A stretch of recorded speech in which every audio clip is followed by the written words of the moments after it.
যে আমাদের কারিগরি জব সেক্টরগুলো যেগুলো আছে সেগুলো শুধু আমাদের ডিপ্লোমা ইঞ্জিনিয়ারদের জন্য নয়, আমাদের যে 10ম গ্রেড সেটা শুধুমাত্র একমাত্র আমাদের জন্য নয়। আমাদের এর মধ্যে অনেক 6 দফা দাবি, আমরা যখন কারিগরি ছাত্র আন্দোলন হয় 6 দফা দাবি উপস্থাপন করি। তার মধ্যে সব থেকে আমরা বড় বৈষম্যের শিকার পুরা বাংলাদেশ মিলে আমাদের একটা মাত্র পাবলিক ভার্সিটি। কারিগরিতে আমাদের এখনো কোনো উদ্যোগ নেওয়া হয়নি। তারপরে আমাদের এই কারিগরি সেক্টরে কোনো ভোকেশনাল বা এসএসসি বা জেনারেল থেকে কোনো নিয়োগের সুযোগ ছিল না, কিন্তু এখন দেখতেছি যে হঠাৎ একটা আপিল রায় হয়ে গেছে যে 30% তাদেরকে দেওয়া হবে। তো আজকে 30% তাদেরকে দিচ্ছে, কালকে যে 50% হবে না তার কোনো নিশ্চয়তা নাই। এসএসসি থেকে পড়াশোনা করে ভোকেশনাল থেকে পড়ে আসছে, তারা একমাত্র ল্যাবের ফ্যান অফ করা এবং লাইট দেওয়া ছাড়া কিছুই পারে না। প্র্যাকটিক্যাল ইনস্ট্রুমেন্টগুলো আছে আমাদের সাধারণ শিক্ষার্থীদের গিয়েই সেগুলো পরিষ্কার করে অন করে আমাদের করতে হয়। দাবি করতেছে যে আমরা হলো পদোন্নতি নিয়ে ইনস্ট্রাক্টর হয়ে যাব। যাদের সামান্য ল্যাবের দায়িত্ব নেওয়ার যোগ্যতা নেই তারা কিভাবে ক্লাসে বসার স্বপ্ন দেখে? আমরা এই 30% কেন, আমাদের 1% আমরা কারিগরি সেক্টর থেকে দিতে রাজি না। শুধুমাত্র আমাদের ডিপ্লোমা ইঞ্জিনিয়ার ব্যতীত 10ম গ্রেড দিতে একটুও রাজি না।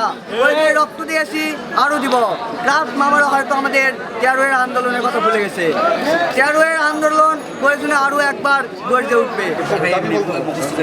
আচ্ছা, আমাদের নওগাঁ পলিটেকনিক ইনস্টিটিউট থেকে পুরো বাংলাদেশের নাই, আমরাও ডিসি অফিসে এসেছি, এসে আমাদের স্মারকলিপি দিয়েছি।